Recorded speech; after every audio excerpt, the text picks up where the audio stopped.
Hello everyone, this side शैली और आज हम बहुत ही इंपॉर्टेंट चीज़ डिस्कस करेंगे। जब भी हम किसी एग्ज़ाम की प्रिपरेशन कर रहे होते हैं, बहुत सारी दुनिया भर के ज्ञान से हमें एडवाइसेस देने आ जाते हैं कि ऐसे प्रिपेयर करो, ऐसी स्ट्रैटेजी रखो, वो करो, ये करो, वो करो। और हम भी कई बार अप्रोच करते हैं ऐसे लोगों को जो पर्टिकुलर कोई अच्छी लेवल के एग्ज़ाम्स क्लियर कर चुके होते हैं फॉर जस्ट ताकि हमको एक फ्रेमवर्क मिल सके, थोड़ी सी हेल्प मिल सके। तो इसमें कोई बुराई नहीं है, इट्स गुड। बट एक सबसे कॉमन वर्ड देखने को मिलता है जो हमें एडवाइसेस के रूप में सबसे ज़्यादा मिलता है, वो कौन सा है? Be consistent.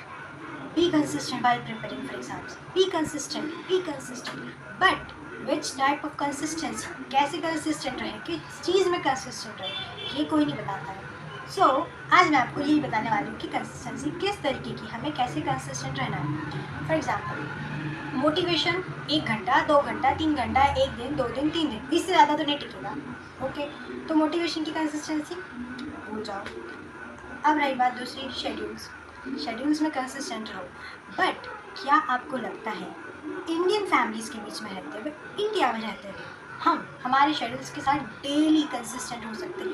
एक शेड्यूल के साथ डेली कंसिस्टेंट, खास करके वो लोग जो घर में रहकर प्रिपरेशन कर रहे हैं, लाइक मी, बिल्कुल भी पॉसिबल नहीं है, बिल्कुल भी नहीं। तो फिर हम कंसिस्टेंट कैसे रहेंगे? कंसिस्टेंट रहेंगे ही नहीं तो हमारे एग्जाम्स ही क्लियर नहीं होंगे। नहीं, ऐसा नहीं है। I'm a very creative and art loving person, so I love to explore or experiments with the things. So I always experiment or explore or manipulate my schedules. So हम वैसे भी human tendency होती है एक चीज़ के साथ bore हो जाने की। हम कंटिन्यू एक चीज़ को ज़्यादा लंबे समय तक पकड़ के नहीं रख सकते, एक ही फ्लो में, एक ही फ्लो में। सो कंसिस्टेंसी तो बिल्कुल भी इम्पॉसिबल है। इंडियन फैमिलीज़ में क्यों, कभी कहाँ जाना है, कभी कहाँ आना है, कभी कौन आ गया घर में, कभी कौन से गेस्ट टपक गए, तो हम कैसे हमारे शेड्यूल के साथ कंसिस्टेंट रहें? बिल्कुल भी नहीं पॉसिबल है। सो एक काम करें, हमने एक शेड्यूल बनाया कि भैया इतनी बजे उठेंगे, इतनी बजे ये पढ़ेंगे, इतनी बजे ये पढ़ेंगे, इतनी बजे क्लासेस लेंगे, ये वगैरह। इस बीच कोई आ गया तो बिल्कुल शेड्यूल की 12 बज गई, कंसिस्टेंसी की भी 12 बज गई। तो ऐसा करो। कई बार ऐसा भी होता है कि हमने टाइम बनाया, हम 4 बजे उठेंगे, लेकिन हम नहीं उठ पाते हैं और उस वजह से हम फर्दर हमारी पढ़ाई पर फोकस नहीं कर पाते। क्यों? क्योंकि हमको होता है रिग्रेट, ओह शिट, मैं आज 4 बजे नहीं उठी, अब तो मेरे दिमाग की बिल्कुल दिन की 12 बज गई, अब मैं पढ़ ही नहीं सकती हूँ। रिग्रेट होता है जिसकी वजह से हम पढ़ाई नहीं कर पाते हैं, फोकस नहीं कर पाते हैं। सबसे बड़ा इशू यही आता है, मेरे साथ भी आता था। तो मैंने क्या करा, अपने कंफर्ट जोन को ढूंढा। बिल्कुल यहाँ पर बिना स्ट्रेस दिए मैं एग्ज़ाम की प्रिपरेशन करूँगी, मैं कंसिस्टेंट भी रहूँगी, मैं डेली शेड्यूल बनाऊँगी। कैसे? आज मैं उठी 9 बजे, मैं 9 बजे उठी, मैंने चाय वाय पिया, नहाई और मैं बेड पे आई। मैंने अपना शेड्यूल बनाया कि मैं आज इतनी बजे उठी। अब मेरे पास दिन भर में कितना टाइम है? ज़रूरी नहीं है कि हमको बिल्कुल 4 बजे उठना है या रात के 3 बजे तक जाग के पढ़ना है, बिल्कुल भी नहीं। हमारा आज का कंफर्ट जोन कह रहा है, उसके अकॉर्डिंग पढ़ो। हमारा आज का कैसा कंफर्ट जोन है, हमारा आज का शेड्यूल क्या है, उसके अकॉर्डिंग हमारे पढ़ाई का शेड्यूल बनाओ।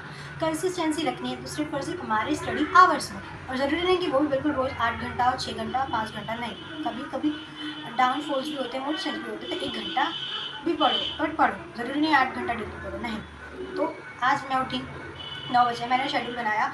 अब 12 से 1, 2 से 3, 4 से ये, 5 से 10 ये वगैरह वगैरह, और उसके अकॉर्डिंग आज मैंने फॉलोअप करा। मैं सो गई, हो सकता है आज मेरा मन हो 3 बजे तक का पढ़ने का, मैं 3 बजे पढ़ी। अब मैं सुबह नहीं उठ सकती इतनी जल्दी, मैं 12 बजे भी उठ गई, कोई बात नहीं। 12 बजे उठी, नहाई धोई, फ्रेश वगैरह हुई, 2 बजे के बाद का शेड्यूल बना। आज का मेरा टाइम जोन क्या है, आज का मेरा कंफर्ट जोन क्या है, उसके अकॉर्डिंग मैं आज अपना शेड्यूल बनाऊंगी, उसको फॉलोअप करूँगी।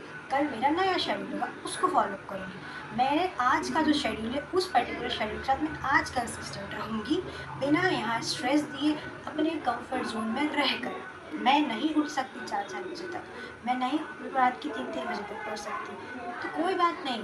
हम हमारे बिल्कुल जो दिन का टाइम है, दिन भर का टाइम है, उसको अच्छी तरीके से ईमानदारी के साथ यूटिलाइज़ करेंगे। रोज़ एक नया शेड्यूल बनाएंगे, रोज़ हमारे शेड्यूल्स के साथ एक्सपेरिमेंट्स करेंगे, रोज़ हमारा रूटीन चेंज करेंगे और पढ़ेंगे। तो हम बोर भी नहीं होंगे हमारे शेड्यूल्स के साथ, हम कंसिस्टेंट भी रहेंगे हमारी स्टडीज़ के साथ, और वो डर भी नहीं कि कोई रिग्रेट कि आज ये नहीं हुआ, आज ये नहीं हुआ, आज ये नहीं हुआ। तो इस तरीके की कंसिस्टेंसी हमको रखनी है वाइल प्रिपेयरिंग फॉर एग्ज़ाम्स। हमारे कंफर्ट जोन में रहकर, यहाँ पर कोई स्ट्रेस ना देते हुए, डेली शेड्यूल्स बनाकर, नए नए शेड्यूल्स को एक्सप्लोर कर करके।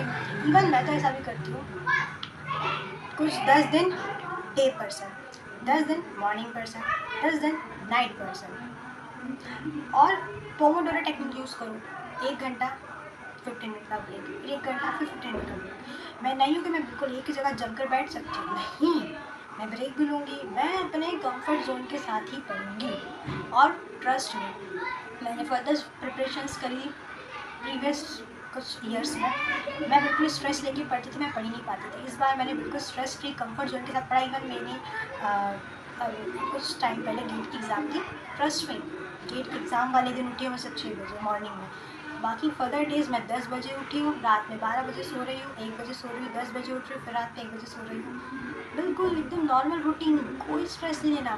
कंसिस्टेंट रहो अपने स्पेसिफिक शेड्यूल के साथ। हर डे अपना एक नया शेड्यूल बना, उसके साथ कंसिस्टेंट रहो। एक शेड्यूल को आपको बिल्कुल पूरे अपने जर्नी में कंसिस्टेंट नहीं रखना है, और ये पॉसिबल भी नहीं है। अपने कंफर्ट जोन के साथ डेली बेसिस पे शेड्यूल बनाओ, उसको फॉलो अप करो just.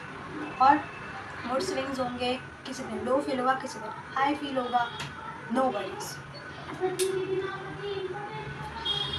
So this is the best thing. You can try this and go for it. We'll see you soon in our next video. Till then, bye bye, tada.